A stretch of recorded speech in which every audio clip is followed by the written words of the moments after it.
Thank you, audience. Thank you as well, Dutch, for joining us on episode number 4 Pleasure to be here. of the Aiming Wits series. It has been so great to both see the positive reception it's been getting, but more importantly, just seeing how much fun every guest has been having, along with just like getting to delve more into everyone's backstory on their where they're coming from, like their come up story, and just like the amount of like talent they bring to the table in the community. So I am so excited and grateful to have you here on today's episode. And I'm gonna give the mic to you so we can go ahead and properly introduce yourself. Yeah, for sure. So for those who don't know me, my name's Dutch. I am a FPS player, streamer, competitor. I usually go live on Twitch sometimes. My main game would be Valorant for sure. But I play a whole host of different sort of tac shooters or shooters in general, like Rainbow Six Siege, Counter-Strike, mainly those type of games. And I play a lot of them, competitively, like in terms of ranked, but I also like to play casually as well with a lot of friends. So that's kind of like my spiel. So yeah, and you're like so cracked at all the games you just mentioned. Surprisingly, I haven't had a chance to really like watch you play Siege yet, but I was going through some of your clips just to make sure that everything, was gonna be good for the podcast. And I was like, dude, you're so cracked, man. Like I am like constantly just baffled at how beaming of talent you are in FPS. And the only times we've really played are like Fortnite or like on occasion when we've played. Let's see, what else have we played such on Fortnite? I know I've played a little bit of Valor with you in the past. Yeah, we played a little bit of Valorant. Yeah. Obviously the finals we've played. I'm trying to think of what other like specific games that we've actually done. So a little bit of Apex. We have played. Oh, Apex! How could I forget Apex? Yeah, yeah. I remember playing a bit of Apex with y'all. That was a lot of fun. It's been a while though. Yeah, it's just like so cool to see you in your natural element because all the clips that are playing right now are like where you thrive the hardest, and it's really just like a testament to like how different every gamer is in other games outside of their like main residing home.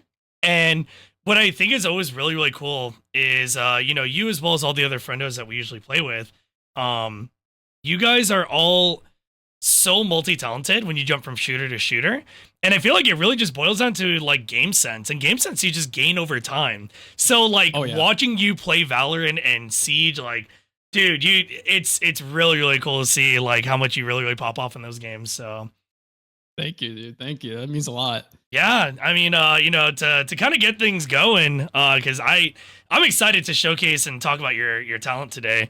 How long have you been playing Valorant for?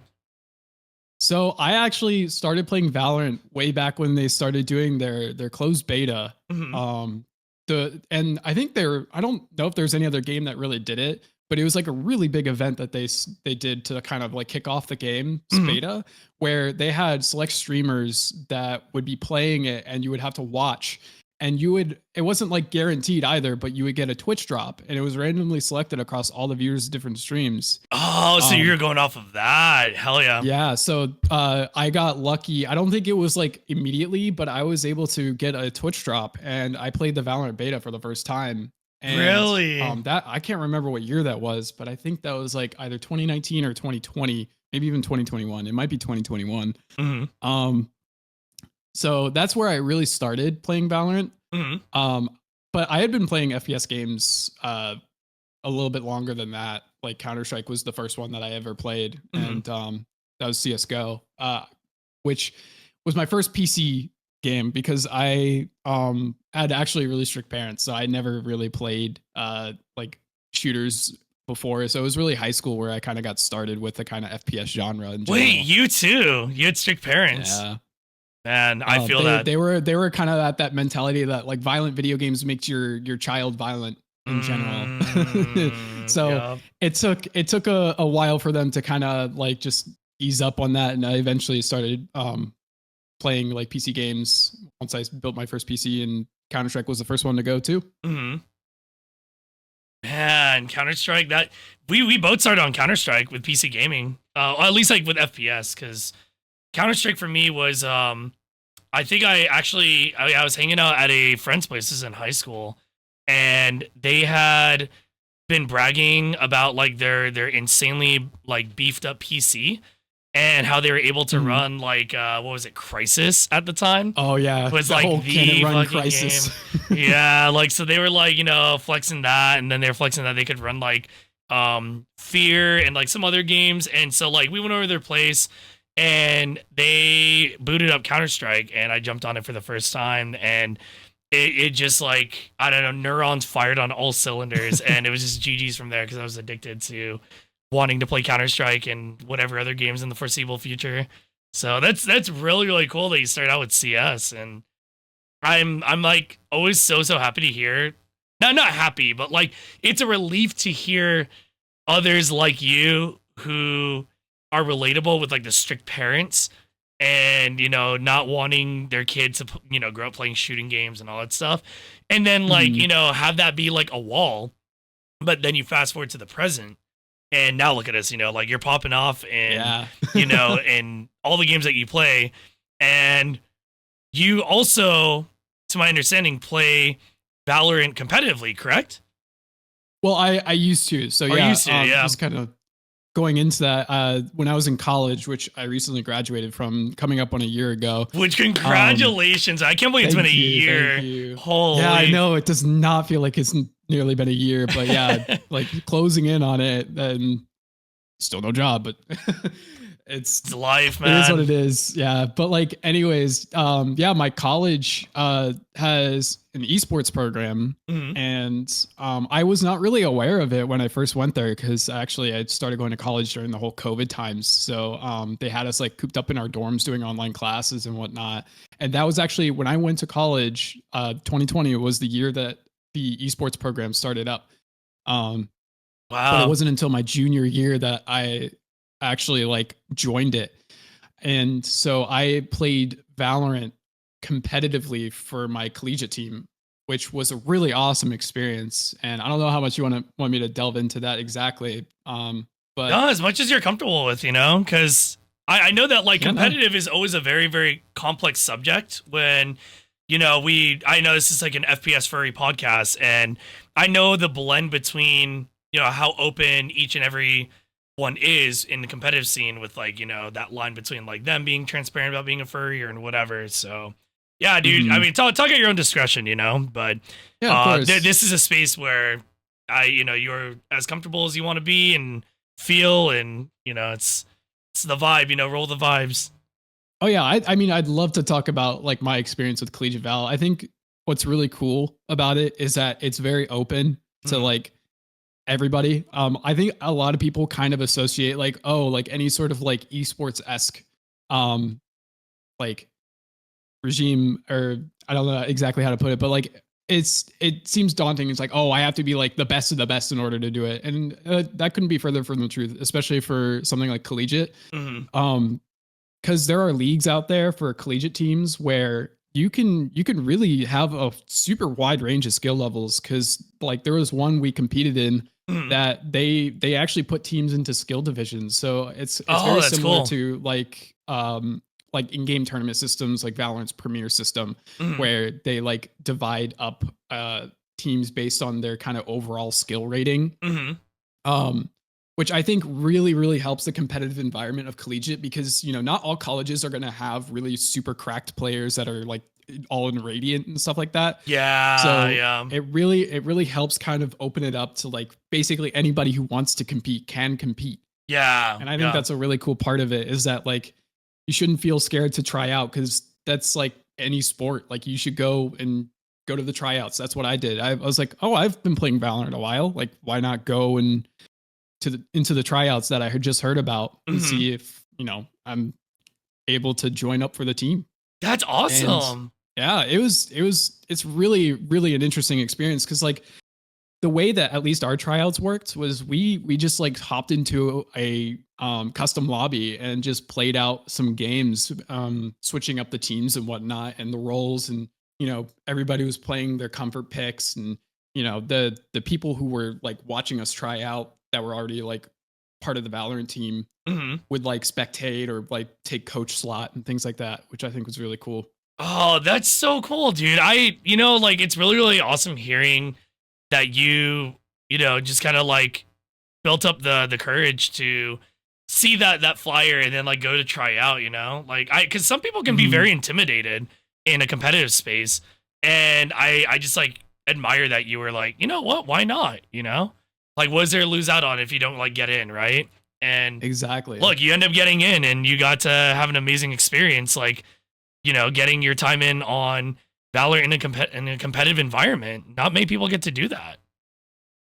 Yeah, it was definitely like a super, super cool experience. I like really wish that I had seen the esports program earlier and I had joined earlier. But I'm really happy that I got to be there at the time I did have. So definitely like one of those experiences I'll never forget. Like whenever I think back at college, I will always think about the esports that I competed in. Yeah. Man, that's so awesome, man. Like I guess like this is something to kind of piggyback off of like what you're saying with your time in competitive Valorant, but what's like one of your most memorable like moments from your time in competitive? Like what's a standout moment? I would say so. A lot of the competing happens online when it comes to collegiate. At least there are very few LANs that'll happen, and usually those are like the finals of a tournament or like just like one really big tournament that happens. And so I actually got to compete in a LAN tournament while I was playing for my Valorant team, and it was like a fun thing that a college decided to host. It wasn't actually part of the league or anything, but they invited a bunch of colleges, including mine, to come and compete. And it wasn't just for Valorant. It was for a whole host of games like Call of Duty, Smash, and a whole bunch of other games that I'm failing to remember, but that's Valorant so being awesome, one of them. though. Yeah, and I think it was super cool that like, I wish there were more of those happening where like you could just travel out to the like colleges in the state. And this was mostly colleges within my state where they had a whole tournament format, and we played across a couple of days. And I will never forget that because that was like my one and only LAN experience when I was playing in Collegiate. And I think it was just like a super fun time because I got to hang out with my teammates and I got to like, obviously compete, but also, get to mingle with the other players that we have talked to online, and we got to actually see them face to face. So it's really cool. Oh, that must have been so exciting because that was the first time you got to meet a lot of them, right? Yeah, exactly. Like there was a college that we were pretty tight with, like we would scrim a lot with, and we like finally got to see them IRL. We would always like joke with these people like pre-game or like post-game, and sometimes during the match too when it came to scrim. So it's always like really nice to like actually meet these people in person and get to vibe with them and whatnot, and then compete against them for real. Oh man, that hits so different. I think like one of the most exciting parts about like online gaming is when you make friendships with people online and you get to meet them for the first time. It hits so hard. I feel like it's just like it's kind of like brotherhood sort of vibe because you guys suffer through the trenches together. And I just think that like it's been a big part of my time in the fandom, to kind of tie that in, is like how a lot of people that I have gamed with throughout the years have been people that I have met in the fandom, well, both in and outside of it. But like, more so when I go to a con, I get to like finally meet that person I gamed with for, however long. And yeah, just like it's just like a very, very riveting feeling. And it's been the same too for non-fandom friends. Like I similar to your experience when back then I used to play a lot of game battles on Halo, and then I got more hardcore with it in Modern Warfare 1 and 2, the originals. And the good ones. Man, oh my god, RIP the remakes. For real. I unfortunately never got to meet all of my teammates in my competitive time on those games, but I met at least two of them. And one of them I actually pops in my chat every now and then, which is like really, really Oh, cool. that's awesome. But you know, yeah, just like it's a really, really riveting feeling. And the fact that you've gotten to attend like a big event like that, especially like in a time of Valorant is such a, despite like all the, you know, the negative buzz going on with it right now with like the meta and, you know, all the visual clutter and all that stuff, like the game is popping off for a good reason, right? And I think it's one of those games that like in TAC FPS you don't want to miss out on. It's kind of its own thing, even though it's been heavily inspired off of Counter-Strike. And I'm cool to see that like you and, you know, a few other like friendos and even peeps I haven't even met yet are popping off in Valorant still, you know, like 4 years later. And yeah, the game has like evolved so much. So it is definitely changed over the years. Like I still remember back in the beta, like Raze had 2 nades just off the rip. Like there's so many things that in this game that have changed, new maps, new agents, everything that keep the game constantly evolving. Yeah. So it's really interesting to see how the game has changed over time. Yeah, for sure. How are you feeling about the current state of the meta? I think while yes, like ability spam is really fucking annoying, I think people kind of overhype the negativity of it. Cause yeah, there will be those moments where people just nuke whatever like moment is happening with utility and it's just awful to play in. But it's not like it'll happen every single round of the game. So while it does suck, I think people just overhype, you know, that certain situation. Yeah, there are still like some problems that the game will always have. I don't think any of these TAC shooters will ever be perfect. But I think like yeah, they're starting to be that ability creep because they're starting to introduce so many new agents to the game. But with my position on it, I think, you know, it's still like kind of as it has been in the past. But I don't know. That's just my position on it. And you know, it will turn off people to the game. Like they think, oh yeah, I'm not playing that game, too many abilities. But I think that's what makes it really interesting. It's like a game of chess when it comes to the abilities you use. I love your perspective on it. It's very much a shining reason why it's been like so awesome to have you and the previous guests on, because you guys all have this very, very positive perspective on a lot of things that unfortunately get like pretty heavily negatively focused on. It's not to say that, you know, power creep and ability spam aren't a problem. Like they very much are, but I think you said it very, very well with, you know, acknowledging the fact that like no game's gonna be perfect. There's always gonna be a problem.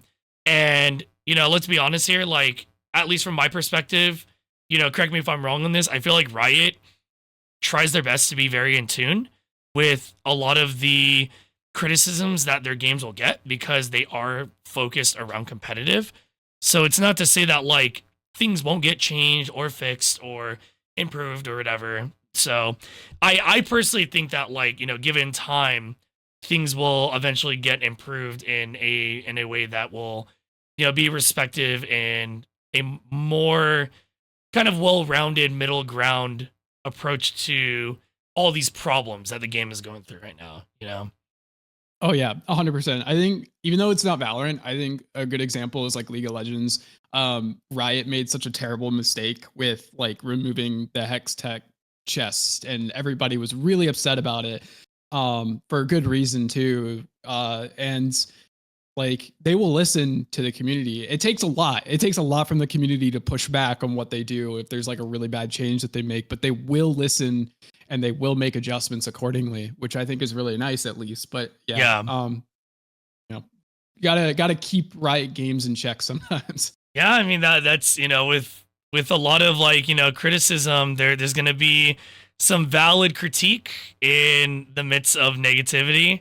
And I definitely would hope and think that, you know, the very, very good critiques gets, you know, or don't get overshadowed by the very bad ones, because that's what's needed to improve, you know? So I'm actually gonna ask I'm gonna ask chat's first question, which is from Tyler. Tyler is asking, who'd you say are your biggest inspirations for going into FPS and streaming? Oh boy. Yeah, pretty heavy question. It's a That's a like tough one. two-parter, so Yeah. So in FPS in general, I can't really say like there's any single inspiration. I've always just been fascinated with FPS games.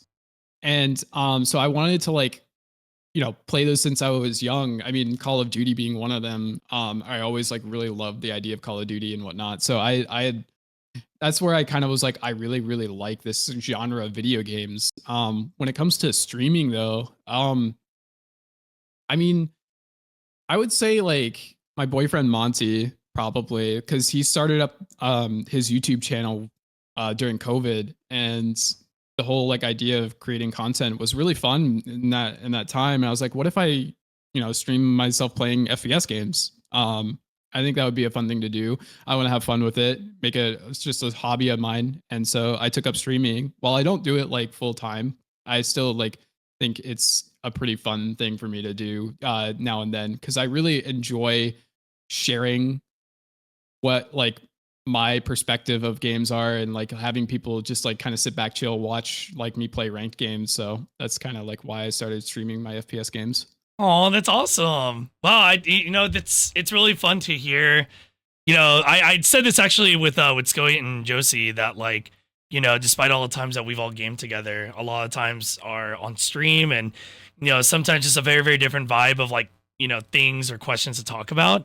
And hearing something on a deeper level like that, it's actually really, really heartwarming because I didn't know that. I had no idea that Monty was who kind of like inspired you in the beginning. And I mean, like he is phenomenal at the content that he does. I don't know, how much he's done as of lately, but like from what I've known and seen of him, from previously, previous years, I could definitely see how he'd be very, very inspirational, because he has this charm and this energy to what he brings to his content. And hearing how you got inspired off of that, I actually very much admire in a similar fashion what you bring to the table because I lurk in your streams a lot and it's really, really cool to hear how like you have this very, very chill energy and a very, very critical way of thinking. And it's very, very inspirational, especially in games where it's like PvP and like you're gonna get knocked down over and over and over again. Mhm. We all have our frustrations, so it's not to like, ignore that, but like I think the way that you handle your frustrations is very valid. And I think that the way that you're balancing it on top of just your general positive attitude, it's actually really infectious. So I'm Oh, like thank you. very, very happy to see you continue to do it, even regardless if you're doing it full time or not, like the times that you boot up the stream. It's cool to see that hey, we got another cracked, FPSer in the community who's playing some Valorant, and that's been kind of like the big focus with this podcast lately is just, trying to give acknowledgement to the different games that are in, FPS and highlight players from each of these games. And so I think it's been really, really cool to see what you're bringing to the table and then hear you kind of delve into some of your competitive background and like even just Yeah. like how you started. Yeah, I Like think that like it's kind of awesome that you are like kind of bringing this to light too. The fact that you get to highlight so many awesome people, not just me, but like the people beforehand and the people that come, with what their talents are, and really, really having them delve deep into where they started and where they're at. I think is super super cool, and I thank you for that. oh, thanks, dude. It wouldn't be doable if it wasn't for you guys too. You and the previous guests and future guests like are the reason why this keeps going. On top of that too, just a general interest from, friends, chat, like, your community, my community, like all the communities in FPS. It's been really, really fun to do, and I'm continuously seeing more positive reinforcement for it, including your words. So it's just like, thank you, truly. No, thank you. Because actually, something I just remembered is that like recently, because I feel like I was just kind of on a unofficial streaming break for a couple of months, but like watching these podcasts actually kind of like inspired me again, like re-inspired me to just like continue to stream these games. And like I actually go on Valorant breaks. not super frequently, but like I'll have these moments where I'll just not play for a while and then I'll pick it back up. It's just like a weird pattern I have, but you know, it definitely helped inspire me to like pick it back up again and like with a new mentality behind like playing ranked and stuff like that, which I think is really nice. So I thank you for that. No problem. It's very relatable because you know, I find myself doing a lot of the same from what you do, where like, you know, Fortnite as of right now is kind of my main game. But, you know, if there's like a time where I'm just not vibing with it, or I'm just like, I feel like I'm kind of plateauing or whatever, I just look at all these other different games to jump onto. And yeah, just like how you were saying with like Valorant, you kind of come back to it. I do the same with Fortnite. I do the same with like every other game. It's nice to have variety, you know, because if we don't have variety, then we experience burnout, which actually is a funny segue into the next question. Because I don't know if you happen to see it or not, but this one comes from Tokyo in chat asks, as a fighting game player, I deal with burnout many times when play. From an FPS player's perspective, have you experienced burnout, and what was it like for you and how you deal with it? Oh, 100%. I deal with burnout a lot, and actually comes from me just being ADHD, so burnout happens a lot easier. But relatable.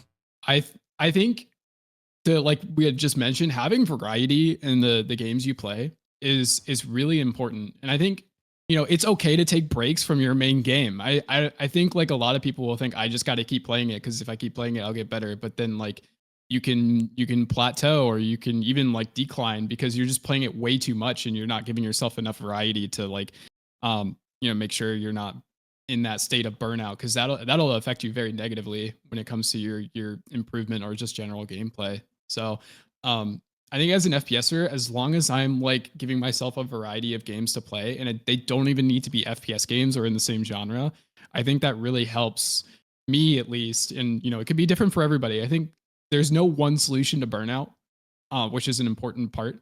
Yes. Find something that, you know, variety wise, or like even like not even video games. It could be something IRL. It could be working out. It could be anything. As long as you have something that you could, you know, kind of take your focus off of the game, will be really, really important. Yes, very, very much so. Very much. And it also, like, I feel like on, you know, on what you're saying too, I think what a lot of people don't even consider is the, like, that, like, other games outside of that genre that you're trying to not burn yourself out from isn't a viable thing. And they think like, oh, I have to play something in the same genre. And the reality is, like, I personally feel like you don't have to. Like, you can literally just jump on some other game that genuinely calls to you. Because I feel like your mental state is very much a powerful coinciding factor as a competitive player.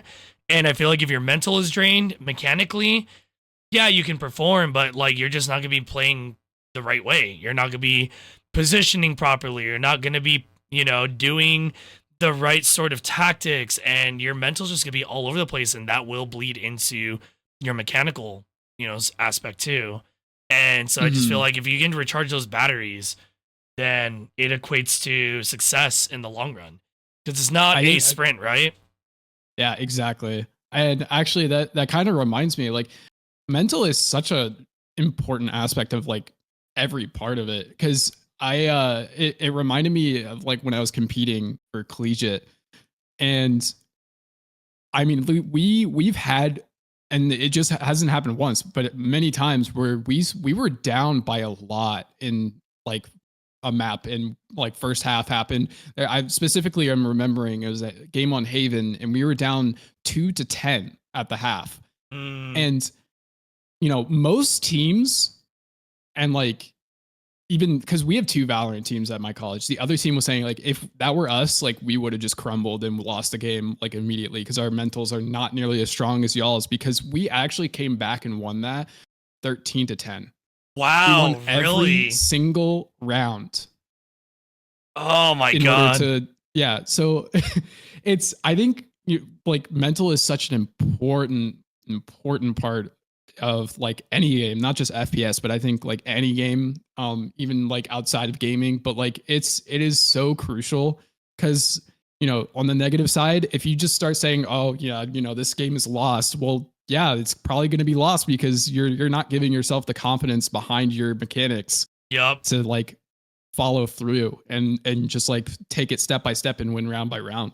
Yeah. People, and not even, I don't want to say people, but like players and especially any teammates someone has to manifest it, even if it is not the coach. Like, it doesn't have to be just the coach or the person in charge. You know, it's a team effort, and sometimes just manifesting that, like, that positivity, as what some of the, you know, gamers say, cringe as it sounds, sometimes just balancing it or counteracting some negativity with, like, no, like, let's lock in, or, you know, whatever dialogue or verbiage, like, is a part of what you and the team communicate all the time.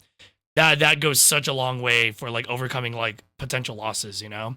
And Oh, yeah, you saying 100%. that Yeah. story, like, that match is insane. Like, that, the fact that you guys came back from that is, like, so freaking awesome. Like, that's actually one of the questions I did want to ask you, you know, a little bit later, but, like, we're touching on it right Mhm. now, which is, how do you like tackle or deal with plateauing or obstacles or challenges when you feel like you're just kind of like stagnant, you know?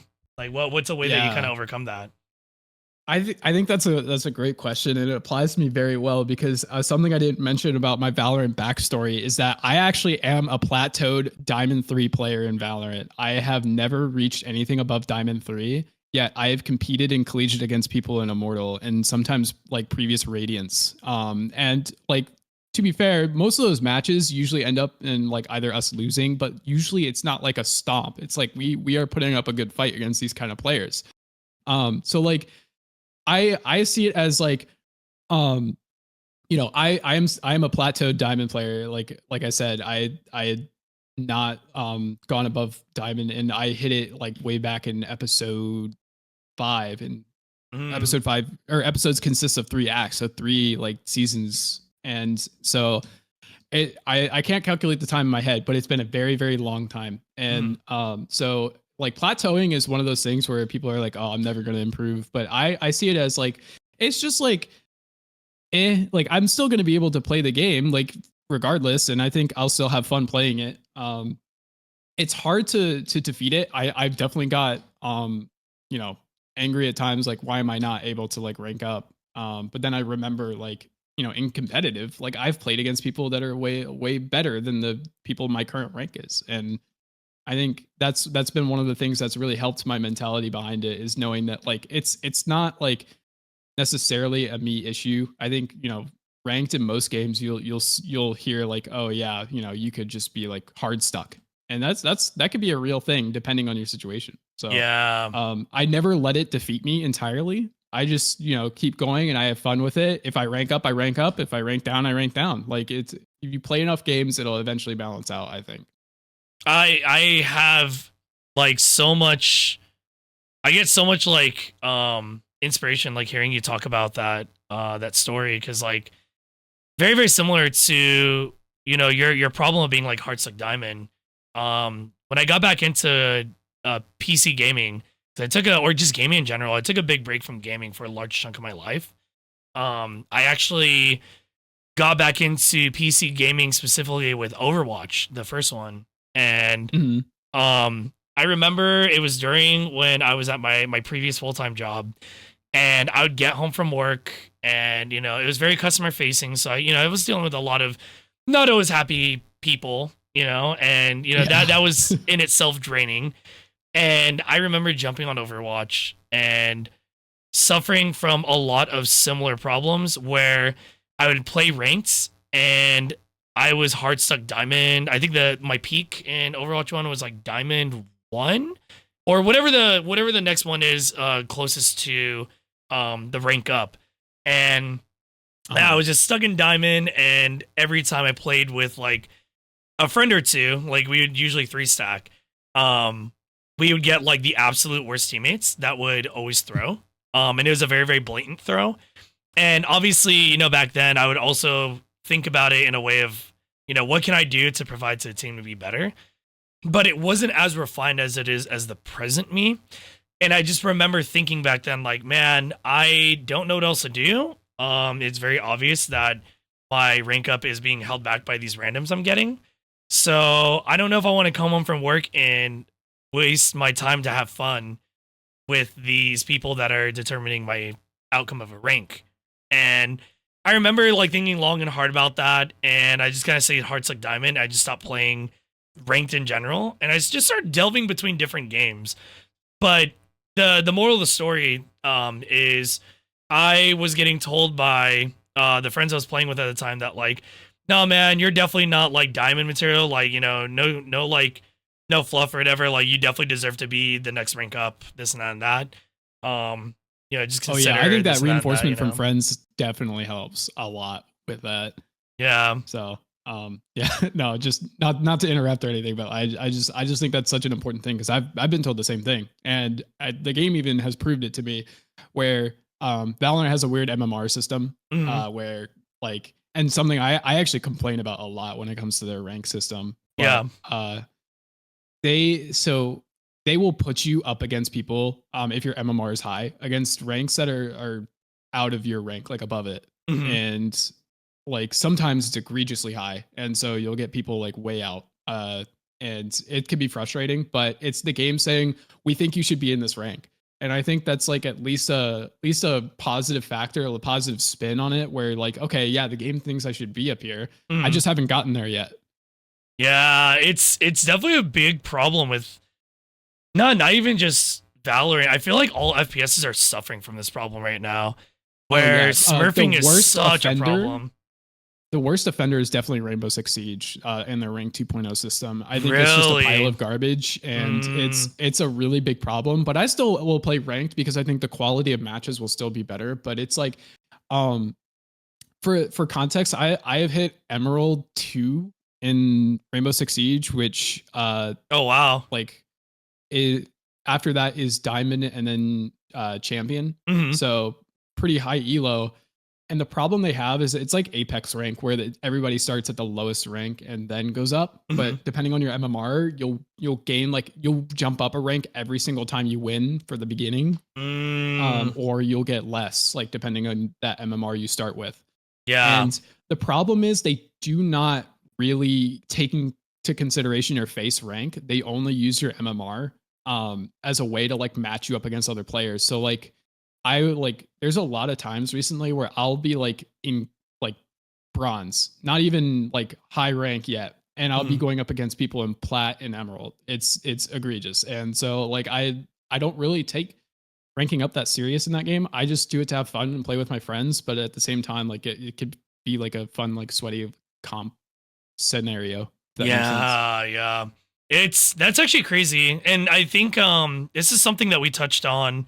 Um I want to say it was with Bobo on that podcast, and then also with Skoit, in that I feel like you eventually get to a point in FPS where, you know, whether you've played the game competitively or not, I definitely feel like not every, but a lot of players will start to understand that rank does not fully determine one's skill in the game. I feel like it is definitely an achievement, right? Like, it's cool when you do achieve certain ranks and you like climb to certain like altitudes, you know, in the game that you're maining, but not having a rank dictate your skill is a very, very, very like valid thing, because Oh yeah. there's so many like beaming problems in all these like shooters right now, and I really don't personally know what the right solution is, you know? Like, if I can't figure It's it out, I really imagine the hard other to developers can't figure it out too. But yeah, like there's no perfect rank system out there, and it's really hard to get down, and yeah. there will always be problems with it. And some games may be better at it than others, and it's just like you can never like get one true solution to rank just Yeah. because every game is different too.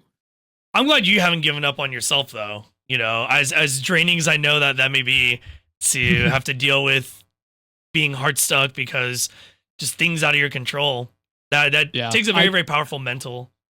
I actually something I was told, and I forgot who told me it, but there's this like even if it was like a thing of content I saw like short form or anything, but there's this rule I always love to use is that you should like at least for Valorant use the Mm, 20-60-20 rule.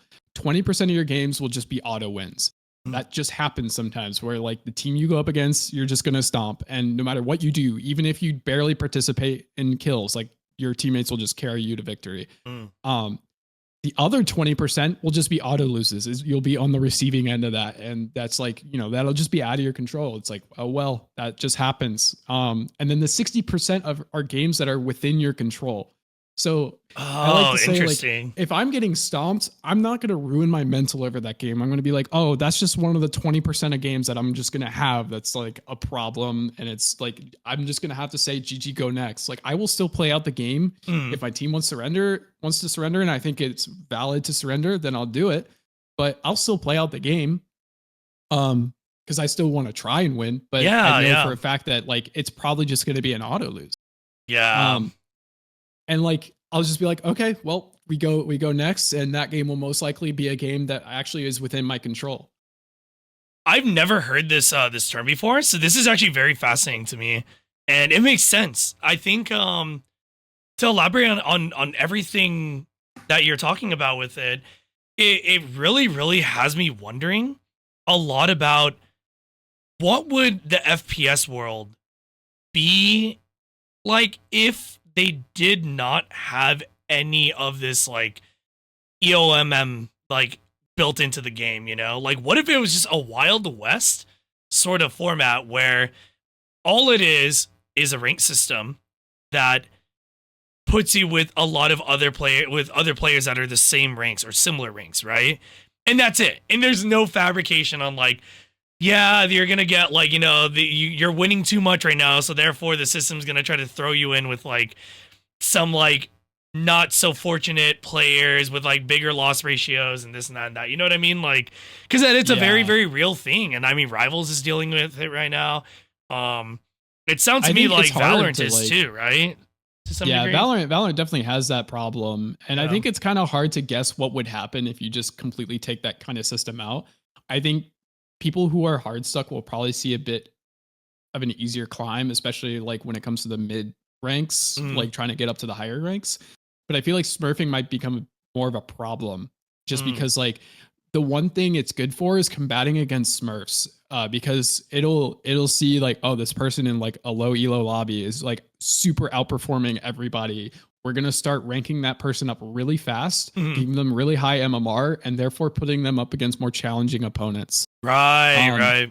So like, but the problem is like, and I don't want to say for certain, but I've probably been put in those kind of queues because I feel like, then again, like I've been in moments where my MMR is so high that like, I'm getting placed like in lobbies of higher ranks than my own. And it makes it more difficult to win those games because obviously these are more challenging players that I'm going up against and therefore ranking up. So I think it like has a positive effect, but it also has a negative effect. So it's such a hard balance, I think, for Valorant, and not just Valorant, but any like rank mode to like really put in place. Yeah.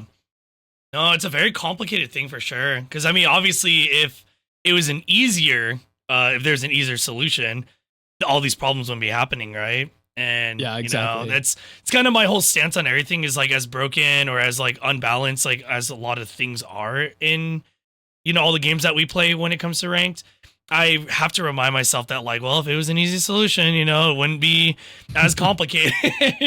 That's why it's not like even copium, but it definitely helps lessen the blow when like there's a lot of like, BS happening in said game or whatever, So absolutely.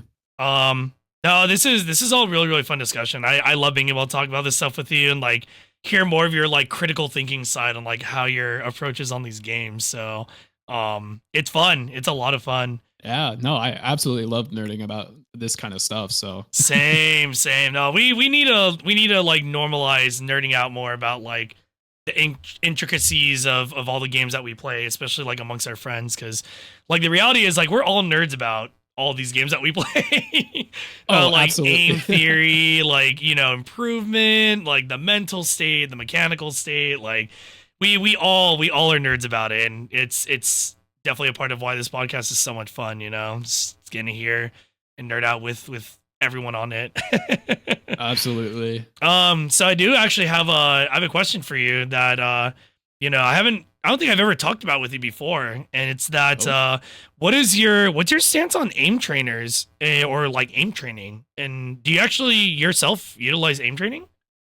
So I think aim training is a great tool, Mm, but I would say like asterisks great tool because while it can just improve your general mechanics, I don't think it's a great tool if you're like specifically trying to get better at a specific game. I think agreed.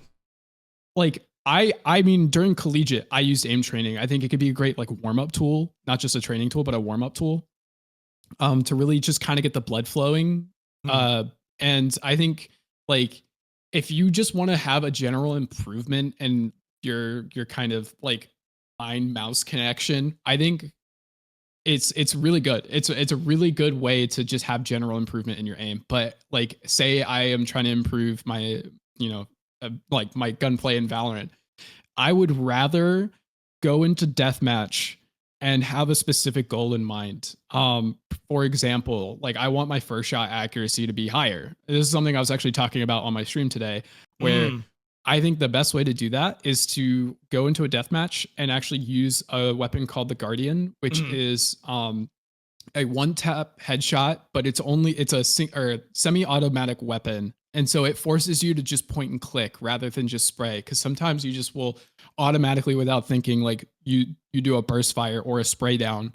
And Right, right. it's a really good way to like kind of train your ability to like try and snap onto someone's head and click, and it will punish you if you don't hit that because that like you'll have to like try and point and click again, and if you miss, then that person is most likely going to kill you at that point.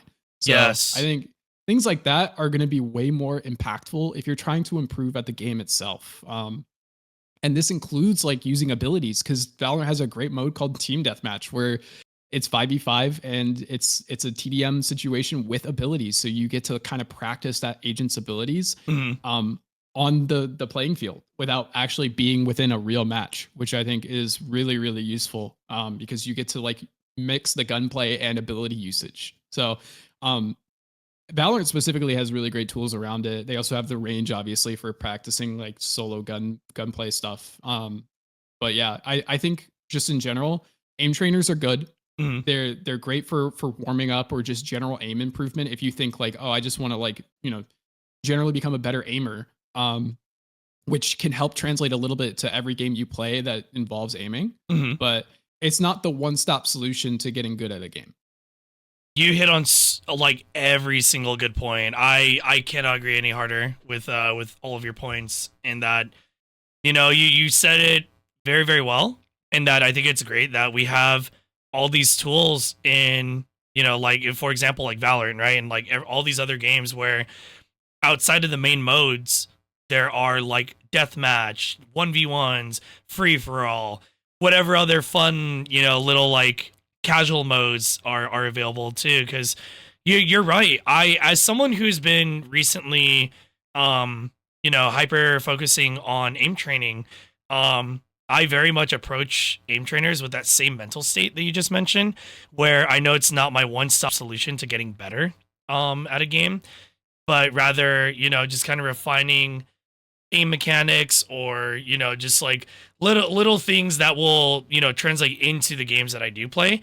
Not necessarily like, oh, I'm gonna play tile frenzy and then I'm suddenly gonna jump on like a game and I'm gonna be like insanely cracked. You know what I mean? Like there you have to, in my personal opinion, similar to what you're talking about, I feel like there has to be a value approach to aim training, because you can't just jump onto an aim trainer, do a scenario, be like, all right, time to jump on Valorant, right? Unless you're playing like a very, very particular scenario that is similar or emulating Valorant, you're not going to get the same exact feel to learning recoil pattern, Right. dealing with an opponent shooting back at you. Oh, you got dinked. Oh, you got aim punched. You know what I mean? Like there's so many different elements in every game that we play that aim trainers cannot get exactly replicated down. And that's just really the reality of like, no, sometimes you just have to play the game. Honestly, realistically, you have to play the game in order to get better Mhm. at that game. And I think you Yeah. definitely hit on all the right points. Like, just kind of elaborating on that more. Yep, exactly. I think what's really cool, like as a kind of anecdote to that, there's a guy on our team, uh, for the sake, I'll just call him Bob, Mm. but he would only play death matches. I mean, every time he was playing, he would play more deathmatch than ranked, and his aim mechanics were super impressive. He would play chamber a lot because chamber's utility all surrounds like aiming and just like if his headhunter, which is like just a normal ability of his, is a pistol that's a lot of people call the pocket guardian because Mm. it's like one tap headshot. It is like 50 damage to the body. It's really, really good piece of utility to Yeah. get kills. And his aim was so good that like you could just say, Bob, go kill. And he would literally like, just like, if you obviously you wouldn't, we would say at the end, like, oh yeah, we just told you to Bob go kill.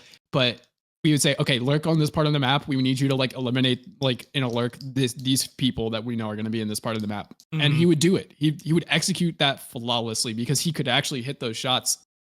And I think that's what's so important. Is that like he barely plays ranked, but he played a lot of deathmatch, and it showed. That's impressive. That's hearing something like that's very reinforcing too of the fact that like, hey, if you're playing even like what's considered casual modes in your main game, I mean you said it yourself that the guy is just like a deathmatch connoisseur, and that translates still because he's playing the game. Like he's literally playing the same game and just transferring what he takes away from that mode into competitive, right? Like obviously competitive is going to be a different arena where it's like different strats and all that stuff, but the aim mechanics are there. The like, oh, absolutely, and that shines. And I think what's really, really cool about hearing that is that like it kind of goes to show that like, yeah, you can just play whatever mode that you vibe with, and then when push comes to shove, when you're in a competitive environment, just just channel that same energy, and then next thing you know, you're popping off as a fragger in said mode. So it's really, really cool. What modes do you find yourself like? Do you end up playing like any particular mode more so than the other when it comes to Valorant?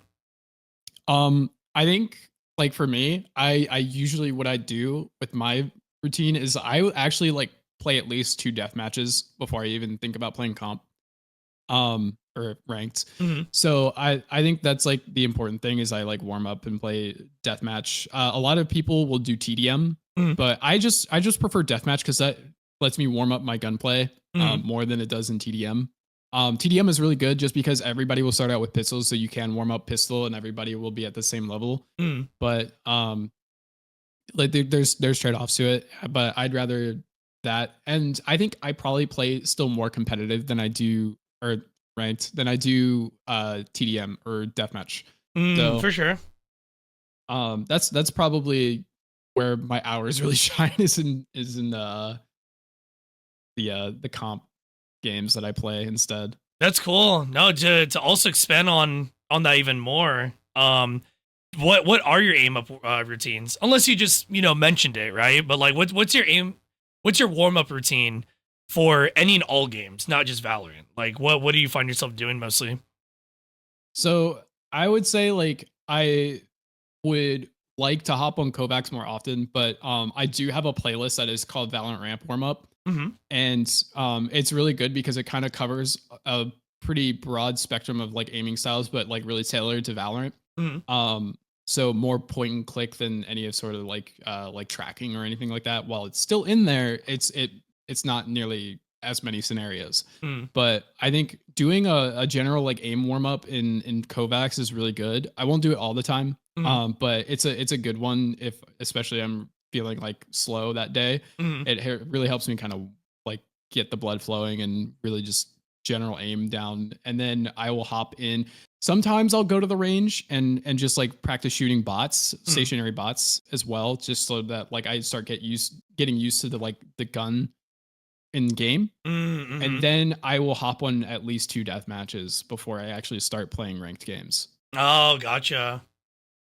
Wow, that's awesome. So, yeah. And when I was really like trying to improve during collegiate, I would have like those like deathmatch routine goals. So like first shot accuracy and stuff like that. There's actually another one that I really like to do where either I play music really loudly and turn down the game volume, or just completely mute game volume and like just take blind fights. I think a lot of people in deathmatch get so obsessed with like listening to audio in game to get their kills. Agreed. But I think what is such a great skill is just taking blind fights, because you're gonna have those kind of fights happen in game all the time. Right. Especially when you're playing a role like duelist, you're gonna be going in. You'll have some utility with you, but you'll usually be taking these sort of blind fights. And I think the no audio side really helps with that, because you're not really gonna expect when someone might swing out. Like you can have a general sense of, here's an angle I think someone's gonna peek out of. Let me make sure I'm aware of that. But you're not gonna hear them like swinging you. Yeah. So I think that's another like really, really good one to like use as like a way to improve. And you could do this as your warm up. You don't have to like make it only an improvement routine. You can make it a warm up routine. I agree. Forcing reactionary aiming, I feel like, is so much more valuable than a lot of players realize. And I've heard you say that a bunch of times. I've heard Scoid, I myself have said the same, where it's like, okay, guys, come on. It's literally just like, it's just free for all, not that serious. But I think to translate, for those who don't understand our eye rolls at, when that occurs, it's that we are, we're emphasizing that there's not really this need to be like, haha, I won in free for all. It's a, it's a genuine like, nah, dude, we're using this to warm up. We're using this to improve this and that. Like, it's not that serious, not that deep. And I think you said yourself that like, I agree. Reactionary aiming is such a valuable tool. And, I get it when players jump onto a game, I preach this all the time. Everyone has their own goals. Everyone's at a different part of their journey. Everyone is approaching every single mode and thing with a very, very different mental in mind. And that's not everyone's going to go on to be like, yeah, I'm going to work on my aim. I'm going to work on this. Some people are just like, I just want to mindlessly win my games, and to that I say, hey, you know what? I salute you. However, still not going to deter me from calling you a nerd when you're listening for footstep audio and like free for all. I will eye roll. Valorant players are the worst offenders of this. They have probably some of the biggest egos I've seen in FPS games. Really? I'm not even kidding. Like, I believe it. People attach their name to their rank so tightly that like they will try and flex it on people, especially when they're smurfing. Like, oh yeah, I smurf your main, buddy. That's where that comes from. I think like people say it so much, and it's just like, dude, like rank means nothing to me. But it's like, especially when it comes to deathmatch, you see a lot of people trying to like shift walk, so they're silent and they get to like jump on people. It's like, dude, it's not that serious. Come on, it's deathmatch. Just take your fights and learn how to win them. I don't know what's worse, someone attaching their rank to their name or someone attaching their mode to their name, aka like, a Fortnite player that has ZB in their name, emphasizing zero build, and like it's like, okay, buddy, it's we get it, it's zero build. It's not that. I think it's important that you have something to be proud of. For sure, it's just for like sure. A time and a place, right? Yeah.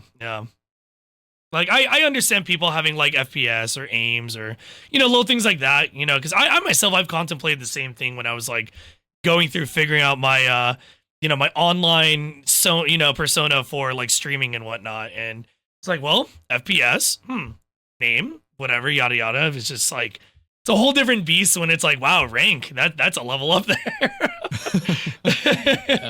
yeah, for sure. So I have actually another question for you, which is, what would you say helped you figure out what your current peripherals are? Like, what are your peripherals? So, right now, I have a Wooting 60 AG. Hell yeah. I love the thing to death. The problem is it's a 60%. And I actually, just like as a side note, I graduated with a degree in computer science, so I do a lot of programming, and a 60% keyboard is I know this is good. So it is like there's gosh. I need arrow keys. And that's something that like I can program into the keyboard, but it's not as effective as having real arrow keys. But right now I actually use something called the Rainy 75, and it has a low mode, so it works just enough for me. I think peripherals only take you so far. Yeah. So I think yes, the Wu Ting is amazing, and I love it for Valorant. And sometimes I'll plug it back in and use it, and it's great. It's such a nice keyboard. So that's like the keyboard side of things. Yeah. Which I think is like a really fun hobby, but I don't think people should like say it's like the ride or die for whether or not you're a better player. I agree. I agree completely, especially with keyboard. Keyboard's not the make or break for sure. Yeah, absolutely. As long as it has like low enough latency, you're not going to really notice too much of a difference. I think like obviously the Wu Ting, like you could definitely tell a difference just because you can set that actuation to like 0.1 millimeters, which is absolutely bonkers to me. Yeah. But on the other side, the mouse, I use the Logitech G Pro Superlight 2. It is an amazing mouse that I've had for a while now, and it has never failed me at this point. So it's not my first wireless mouse, but it's a wireless mouse, and I'll never go back to wired. I agree that like the Superlight is such a game changer, and I actually am. I just am trying out a wired mouse. I'm using the OP1 8K from Endgame Gear, and I love the mouse to death. Like, absolutely love it. I've been on it now for like I think 3 months, maybe a little bit longer. And I'm not gonna lie, like as phenomenal as this mouse is, as lightweight as it is, which believe it or not, it is lighter than the Superlight, and it's already very light, right? And man, having that cord, it still gets to me, man. Like, especially in like very, very tense, high situations, and always fighting the cable, fighting the cable in the worst possible moment. Yeah, I agree. So I'm with you on that. I have my Superlight from my other PC, which is the Stream one, and I'm considering just flipping them around and going back to my Superlight and just trying that out for a bit. But I will heavily agree with you on that. Like, I feel like mouse is the most important peripheral, right? Because like Absolutely. you really need, like, that's the thing that helps you click their heads or click your target or whatever. And I find it hilarious that you're talking about, having the arrow keys. Just last night, I couldn't help but laugh because Azel and so I've been having this issue on my game PC. I think you saw it last night on stream, where my game will act like, I'm disconnecting or whatever. So we updated the BIOS. We're all done on all that. Today's gonna be the real test. And, Azel's helping me with installing and updating the BIOS and trying to navigate, to get there. Oh, yes. And you can't do that on a 60% keyboard. And it's like, nope. I grew up also relying on arrow keys. I don't care how much of a sweaty gamer you are. Arrow keys, you can call someone a boomer, whatever, insult or whatever. Dude, I will live and die by my arrow keys and my F keys and everything. Like, I hate not having that on my keyboard. Yeah. I think a lot of people don't realize that like the early days of computers, like most operations were done with a keyboard, and a lot of really good programmers actually will never touch a mouse. They will only operate using a keyboard throughout their entire system. Yeah. And it's possible to do it. And I think a lot of people don't realize that. And it's like really interesting to watch people who use keyboard only for things like that. And arrow keys are such an essential part of that. Yep. Even like in games, like I feel like having arrow keys is still nice because like, you can navigate like a menu because, I don't know, something's going on your mouse or whatever. Just in general, it's just nice to have. So exactly. Yep. I'm actually gonna ask this question from Parker Wolf. Parker, sorry to get back to your question so late, but they're asking you, do you have any favorite Valorant pros? Ooh, favorite Valorant pros. I think Zekin is such a character when it comes to Valorant. Zekin. He is. Yeah, he played for Sentinels when they won VCT a couple years ago. I can't remember what year it was. I think that was 2 years ago, right? Or was that 3? Yeah, I think it was 2 years ago. Yeah. Was that with Zoms on the roster and Tens and Shazam, that was that roster. Yep. Yeah. Or not Shazam, but Zelsis. Yeah. Yep. But yeah, no, so like he's probably one of my favorites, and Kang is a fucking beast in Valorant. He is such a really, really good player. Like his mechanical skills are out of this world, and I think like I really look up to how he plays.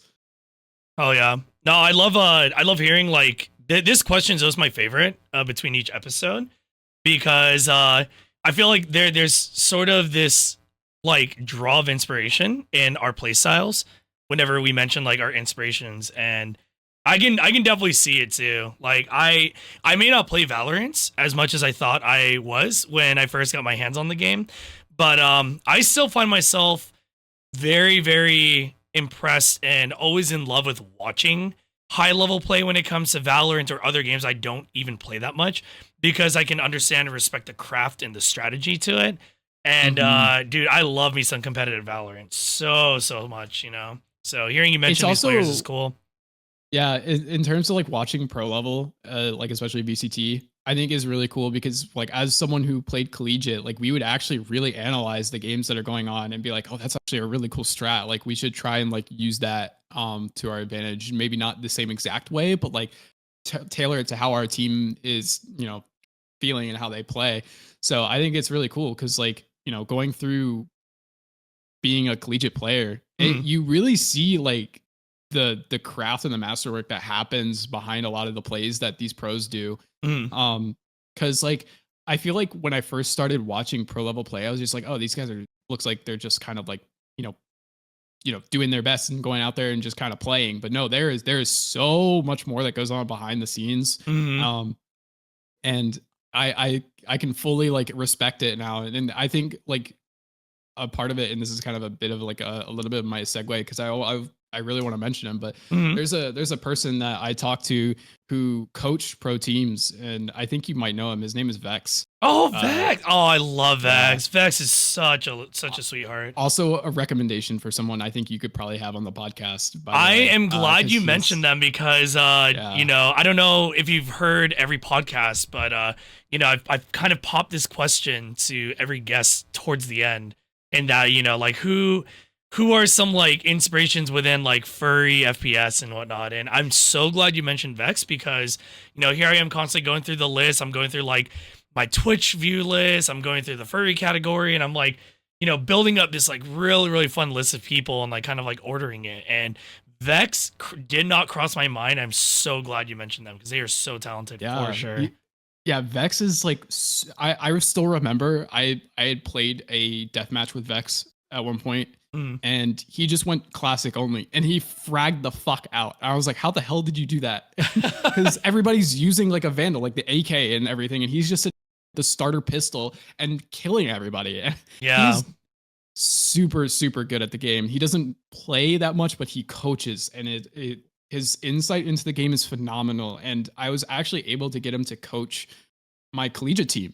Really? Oh, that's so awesome. We brought him in for a session. And what's really funny is that our coach, who was really just like a player as well, so they can't really devote their full time and effort to coaching because they also play.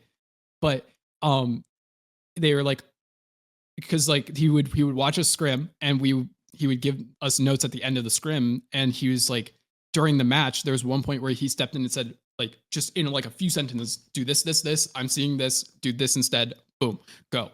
And we did it, and it worked flawlessly. And our coach was like, how the fuck did you get them to be able to do that? Because I've been trying to get them to do that forever, and they wouldn't. So Vex just has like such a great mind, and like is really, really talented when it comes to analyzing Valorant play and like really helping like people see in a different perspective, and hopefully like help them improve as a team. Yeah. And sometimes it's just an individual player. So yeah, hats off to him. That's awesome. And it's also a testament to just having another perspective, a fresher mind perspective too, that also makes it more impactful. And it's like, you know, it just so happened to be that it's someone like Vex who's this very, very smart player, very talented, and, you know, able to just like immediately analyze like, oh, this, boom, you know, and look, you guys got instant results, you know, it's definitely very, very reflective of that. I think that's awesome that I had no idea that they had gotten a chance to like, you know, give you guys some coaching. And yeah, I actually, this kind of like spins off on another topic, so I'll like not go into it too much just in case you want to keep going. No, feel free to. So another thing I had Vex help me do is VOD review, and I think VOD review is such an amazing tool for anybody. And you could VOD review yourself, or you could have friends VOD review you, and they don't need to be like the best player in the world. It's just another set of eyes watching your gameplay and giving you recommendations on, here, I saw you did this, and I think you should do this, or this is what I saw you do, and I thought that was really good. Keep doing that. Right. It really, really helps you understand where you need to improve, what you should keep hammering at, or like things like that. I think it's such a very helpful tool. And it's something like with my team in Collegiate, Mhm. we would have practices where we would just VOD review our scrims or our matches. Mhm. And it would help us understand as a team what we need to like work on. Like, oh, this strat we tried to use like really didn't work because XYZ happened. And usually we're able to like really analyze what happens because it's streamed or there's an observer recording so that we can see what happens on the other side. Because in game, you're playing the like game sense mode where you have to like kind of guess what the other team is going to do and play based off of that. Whereas like once you VOD review and you have the perspective of the other team, or at least like an observer POV, you Mhm. can really understand the decisions you made, why they were like good or why they were bad, and then like hopefully craft a better strategy based off that. Yes. Oh my gosh, you are preaching. I am so happy you touch on this subject because um I don't know how much you preach this to your chat, but I feel like such a broken record for always talking about VOD reviewing is the best tool ever. Especially if like there's an in-game, tool where like you have like replay or whatever and you have, Mm-hmm. free flying camera, alternate Valorant, please bring perspectives. the replay system. We've been waiting for ages. Sorry, I needed to like get that out. Wait, they don't oh my god, you're right. No I replay did system not yet. think They about announced that. it like ages ago, and they still have not brought it out yet. Wow, yeah, that's crazy. Yeah, I guess, makes it that much more important to really record or stream your POV then, you're right? That's Absolutely. crazy. I cannot tell you how much I have spent like how like you can always look at your gameplay time in like any game on like Steam or whatever launcher. If I could have a counter for how much I VOD review myself, it is an insane unhealthy amount of hours. I am just constantly doing it, both because it's fun to like, have that sort of feeling of like leveling up and like improvement and so forth, but like also just because like it's Absolutely. so fun to be able to pick apart like the goods, the bads, all that stuff. And just I feel like anytime like anyone brings up VOD reviewing, I'm just like putting my hands in the air. I can't think of the exact gif that comes to mind, but like it's like the lady, I think she's in church, she's putting her hands up, just like, yo, I praise that. Praise that. Yes, yes, thank you. Yeah, No, that's really, absolutely. really cool. I'm glad you emphasized that. Also to touch on, now that I want to like backtrack a little bit, but to touch on how awesome Vex is of a coach. I actually Yeah. cannot attest to I bring this up because it ties into the whole dynamic of what we're discussing, and I've actually been like really, really focused on an aim element called calm aiming. And I think that's someone like Vex, and then there's also another player, slash friendo, who goes by Soka. And they are both Vex and Soka, surprisingly, are actually big on X Overwatch pros. And I think that what's really, really phenomenal about both of them as people, but also as as their mental and their personalities, is that they both are very, very calm with the way they talk, the way that they Oh they yeah. even play, the way they calm, the way that they kind of just analyze everything. They are both so similar, and they're both such phenomenal players, and it's like very, very admirable. There's like so much good takeaway from people like that, and it's why I highlighted at the beginning of this podcast about like why I think it's such a breath of fresh air when getting to like play with you, or not even just play with you, but like listen to your streams and like how you pick apart the game that you're like playing, because you do have a very, very calm tone. And meanwhile I look at myself in the mirror, I'm like, dude, I'm so loud, and I'm so like, oh my god, like it's just very, very polar opposite. And there are definitely times when like in the right place, right time, I'm like, okay, competitive environment or high rank, I'm gonna channel more of the calm energy, and I think to all my inspirations, being all the people I just mentioned, you included, and so many other friendos. I'm just like, Oh, I got, I'm always trying. I'm always working to aspire to be the calm level that you guys are. it's definitely hard like to stay in that calm state, especially when things get frustrating. But Mhm.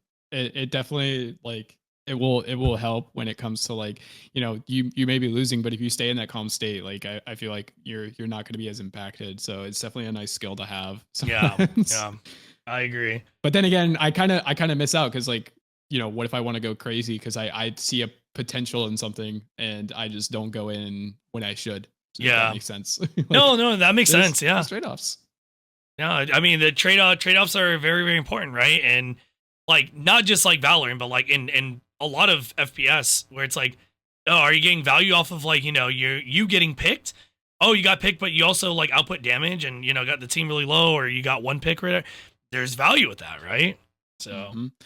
Yeah, that's something you really have to think about a lot, especially when playing Valorant. It's like, will this provide value to the team? yeah, Will this like, utility I'm using, like my own body, like will that actually impact the team this round or not? right, And I right. think that's why I say Valorant can be like a game of chess because you're like, or like, there's the economy of utility that you always have to think about. Yeah. Just to elaborate on that too, before I bump to my next question, is because I feel like for anyone that is gonna listen to this podcast and is also like hard grinding Valorant, I feel like it's a very very important thing to touch on in that what we're discussing with the whole trade system or the value system, that sometimes you may have a lot of deaths on the board. They may not have as many kills, but you will have some deaths on the board, quite a few. Hmm. But then you look at the assists, and the assist counter is higher than both of those things.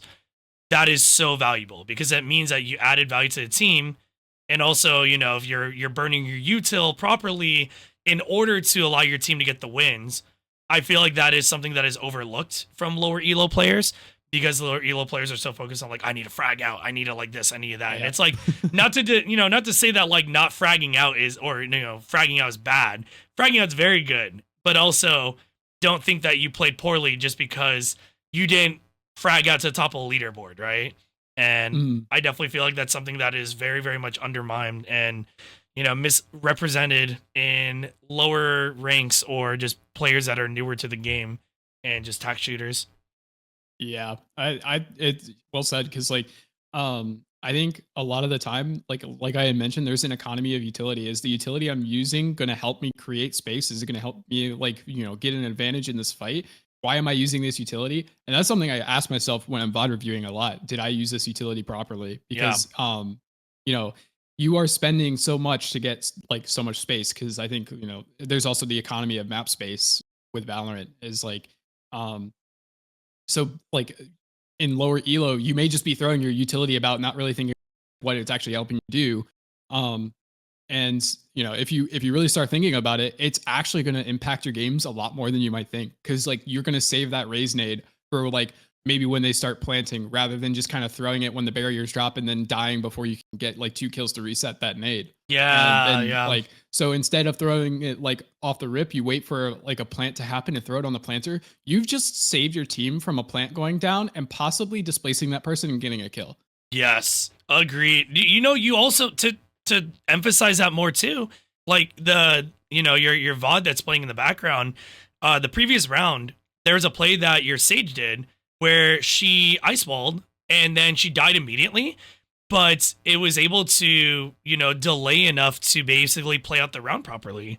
And I just think that like it's so valuable, when you're positioning yourself to basically benefit the team, even if it does result sometimes in you dying. It's like, what are you providing, right?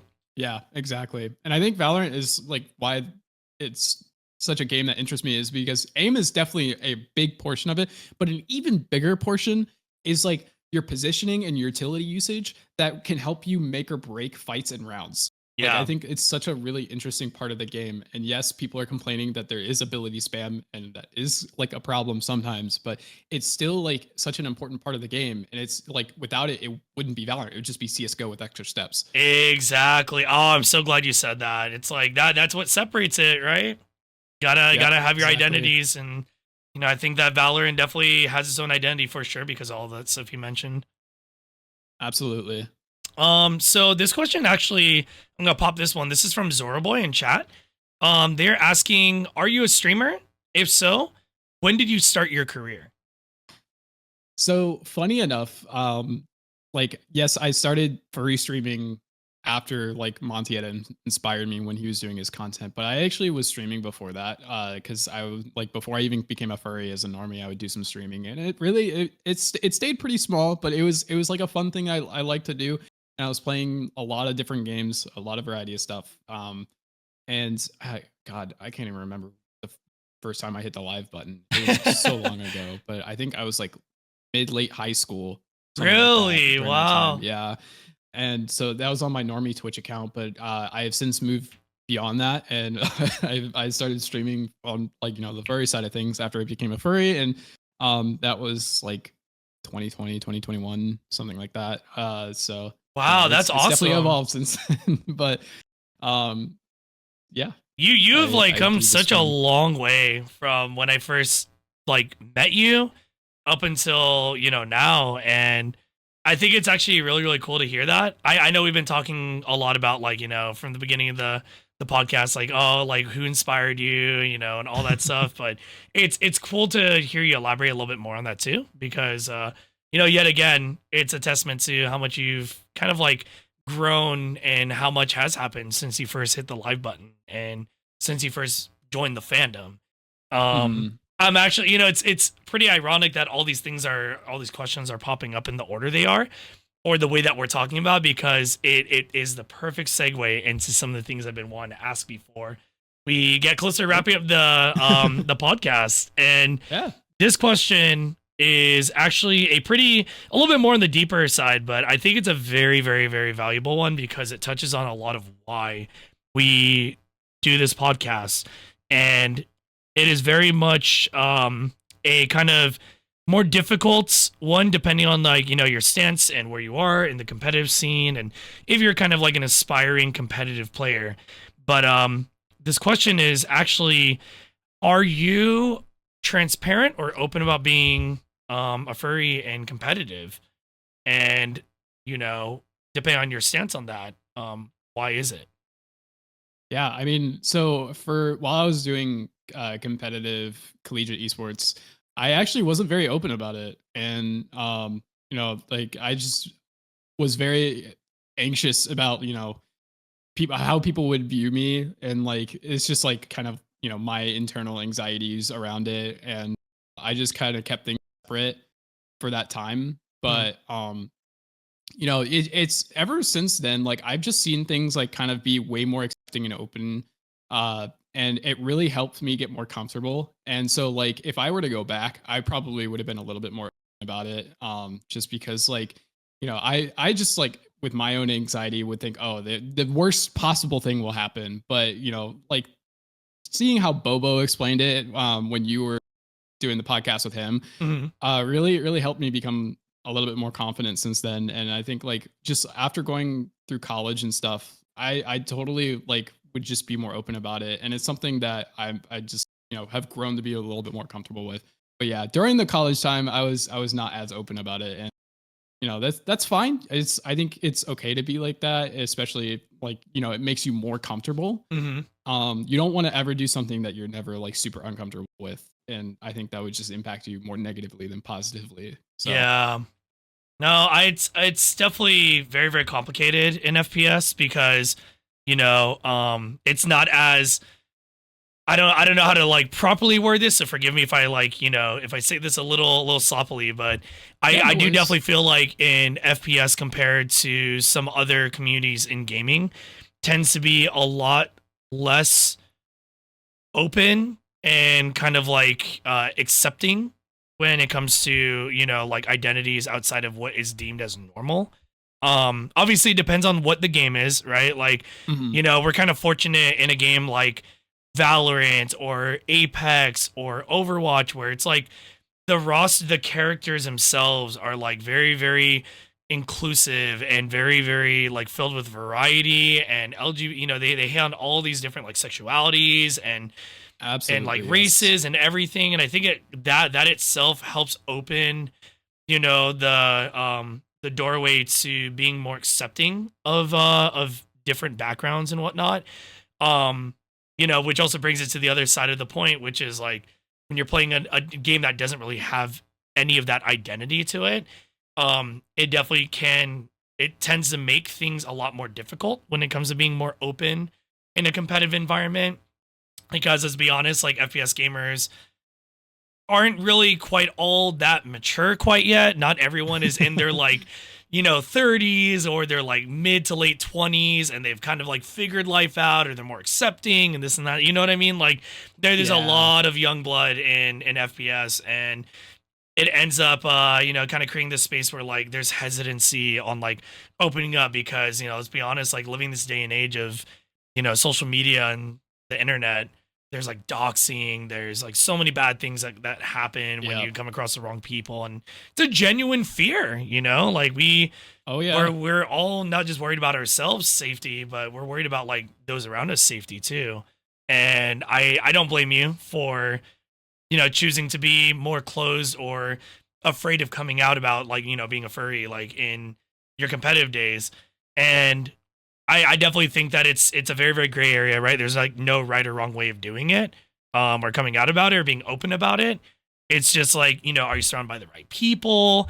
Are your teammates vocalizing that they're open to any and everything? You know what I mean? Like it's all a luck of the draw sometimes, but also like really just depends on how you are in your journey and competitive, and it's a very, very tough line that I feel like, there's still no best or right answer on how to go about that exact thing. But I think that it's a very, very difficult thing for each and every one of us who has been in competitive or aspiring competitive players, because not everyone will be accepting, and they'll be like, oh yeah, furry, oh yeah, you're cool, like and everyone is gonna have sometimes a knee-jerk reaction and be like, oh, furry, disassociate, right? Or like, nope, I don't want to be near around that person.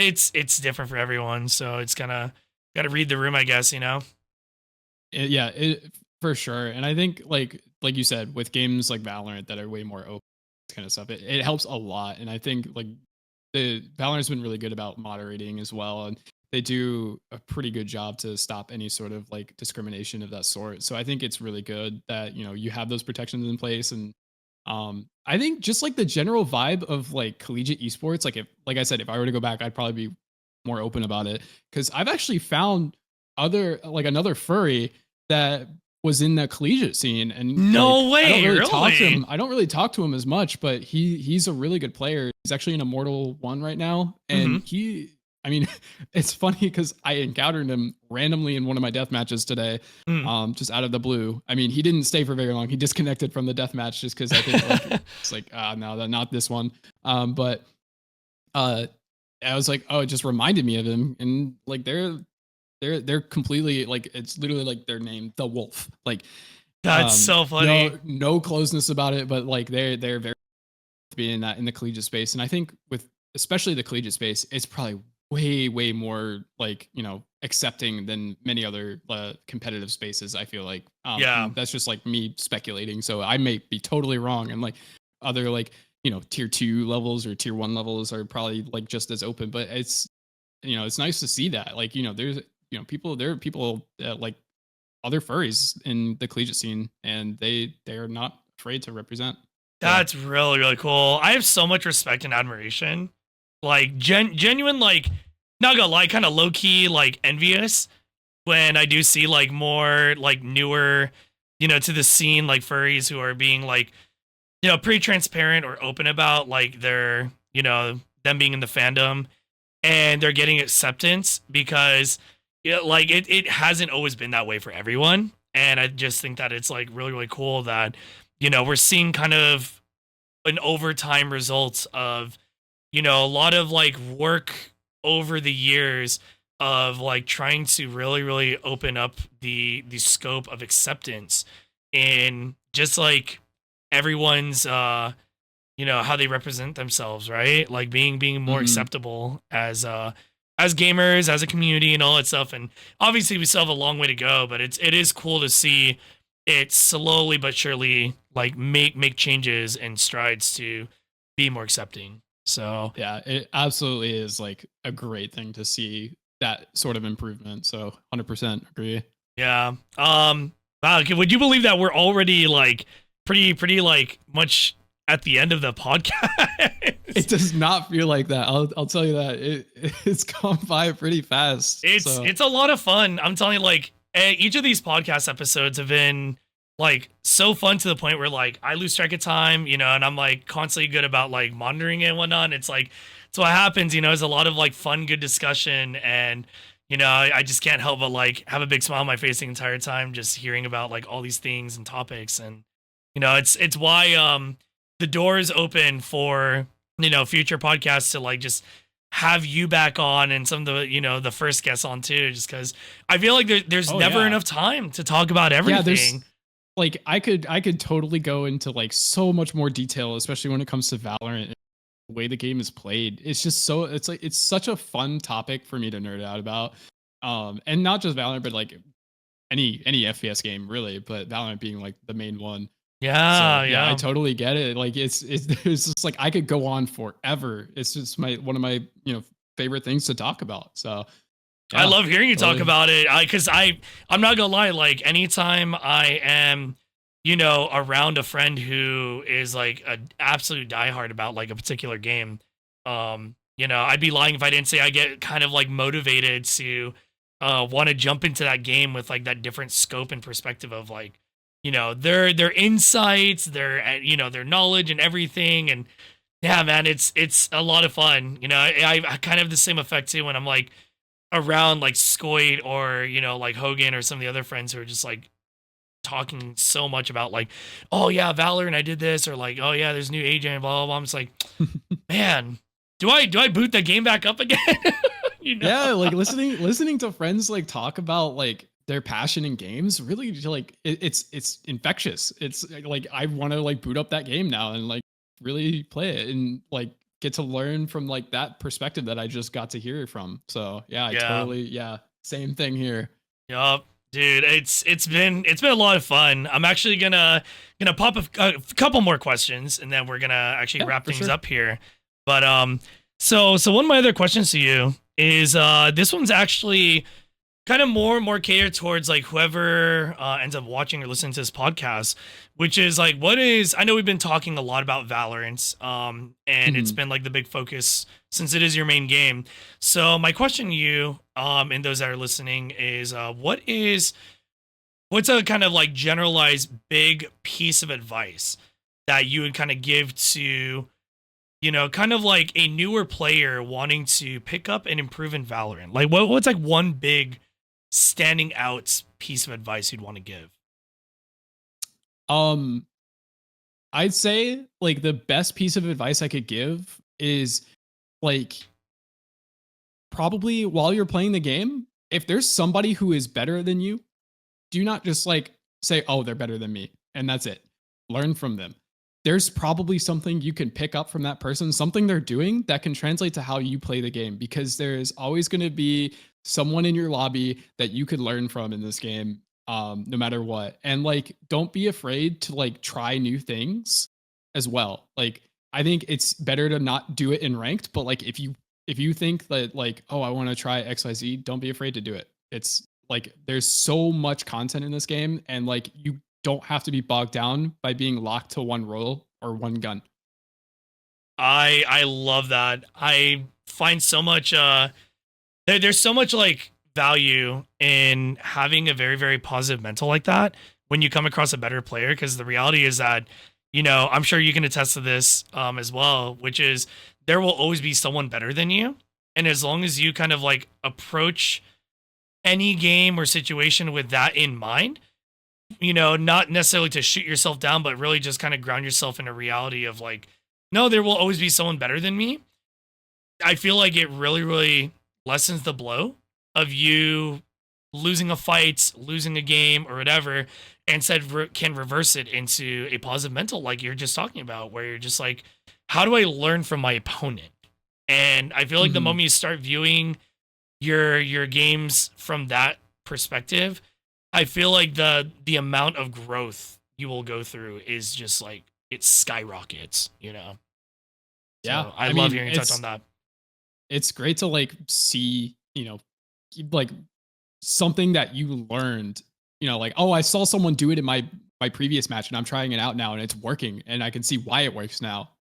Like it's a really fun thing to go through. It's like it really tickles my brain when I'm like, oh, this play that somebody used on the other team against me, I'm now using and it's working. Is so like there's one like in I don't know if it was like from a game, but I saw it on like TikTok or something. Mm-hmm. It was like on a specific map from the barrier drop as an attacker with Raze, you could double satchel your way into like the other barrier super fast and catch him off guard. Mm-hmm. And it's such a risky play because you're basically putting yourself alone. Yes, you can have some supporting utility from your teammates, but you're not going to get traded. So it's a very risky play. But if you do it right, it's so satisfying. Yeah. Things like that, like always just like, I love it. I love that stuff about the game. That's awesome. I again, it's so cool to hear how you dissect the game and just like what it is that like really pushes and motivates you to be at the level that you are. And I mean, I can't emphasize this enough. If anyone has enjoyed this episode and love getting to hear the mind of Dutch and how and why they are such a crack player at Valorant and honestly like Rainbow Six Siege and all these other games, please check them out. Check them out on their Twitch. Like they stream pretty often, right? Pretty regularly.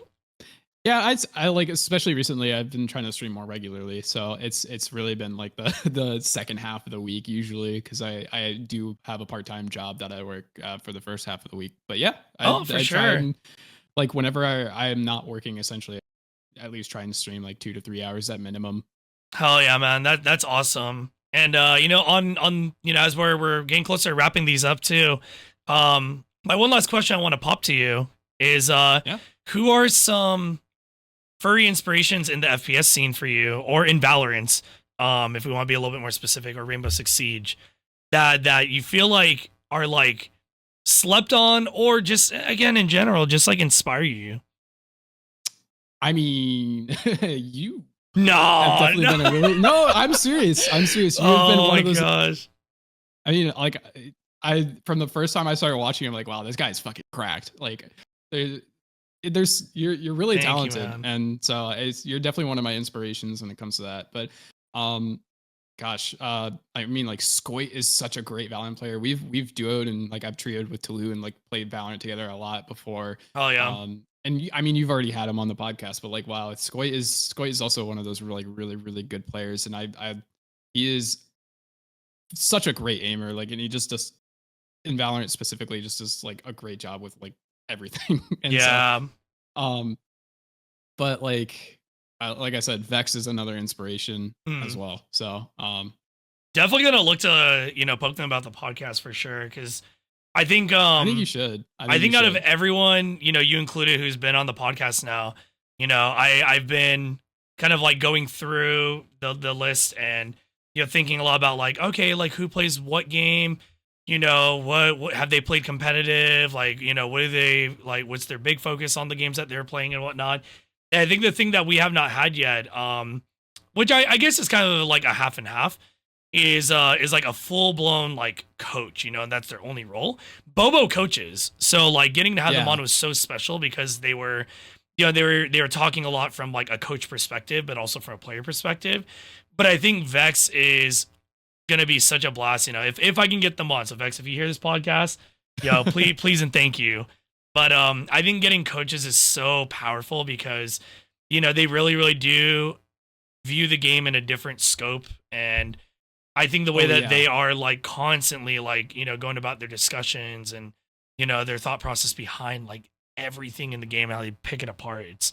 It's really a special thing, and I feel like all FPS players, and myself included, we gobble that up, right? We're just like, oh yes, all right, time to bust out the pen and paper. We're about to take some notes now, But coaches are such a powerful like group of people in the FPS scene. They really provide so much value when it comes to the competitive scene, and you really, I feel like a lot of teams, like while they'll have their IGL, I feel like lost without their coach. Coaches are very important. I don't even know how Apex competitive used to go without coaches back in the day. That to me was still a very, very fascinating thing in FPS, but whole different story another time. Oh yeah. Well, sure. Yeah, without further ado then, Wow, would you believe that's already been like more than an hour and a half? We're getting closer to 2 hours now. Isn't that crazy? Wow. Like I said, I could nerd out about this shit for a while. So yeah, no, it surprises me that we've gone this long. It feels like maybe we just hit like an hour. It's a lot of fun, man, and I'm so grateful to have had you on. I know that things are still from the ground up here. Foundation's getting a little bit more solidified and stuff like that, but Yeah. just as I have emphasized with every single guest, both as a host but also as a friend, I am so honored to be entrusted with your presence on here. I am beyond grateful to be able to have such a like fun, healthy, and like just open discussion around like our passion of FPS. And Yeah. I'm like so grateful to also like hear all your insights and just delve into like what you bring to the community, the FPS furry community. It's a very what's that right where I'm trying to think of. I don't feel there's a proper spotlight on the amount of talent that is in furry FPS, and I feel like you said it earlier, and I know I've sounded like a broken record lately with this, but I think this podcast is a very fun and awesome way to be able to highlight that, and I'm just like so excited for every single episode each week. Yeah, no, it's been an honor to be on the podcast. I really thank you so much for asking me to be here, because I really do enjoy sharing my knowledge with everyone, and it's something I constantly ask and tell people. Like, if you have questions, like I love answering these kind of questions, and Hell yeah. on stream, off stream, everything. Like it's such a passion of mine. It shows both in your gameplay and how you present yourself, but also in just how you express it too, verbally. So it is very much felt. And on that note, I actually want to, if people want to catch you, like where can they find you? Where drop the Twitch, drop the socials, drop the things. I primarily stream on Twitch, twitch.tv/DutchWoof. I have a Twitter, same handle, Blue Sky, that same handle, .bsky.social. So catch me anywhere there. And I part-time stream. I'm live at least like 2 to 3 hours on the days that I'm not working, which usually is in the later half of the week. So yeah, that's me. Oh yeah, chat. Well, everyone who is here, everyone who is watching and listening to this podcast, make sure to check out DutchWoof on Twitch. They are a very crack player. They are very talented. They're such a phenomenal personality, and such a great guest to have on for episode 4. So we're gonna go ahead and wrap things up here. Dutch and everyone who's here active in chat, you guys can catch us on YouTube. Uploaded every Monday. Every Friday we have each podcast. So that being said, Dutch, thank you so much. We're gonna go ahead and end things off here. Thank you too.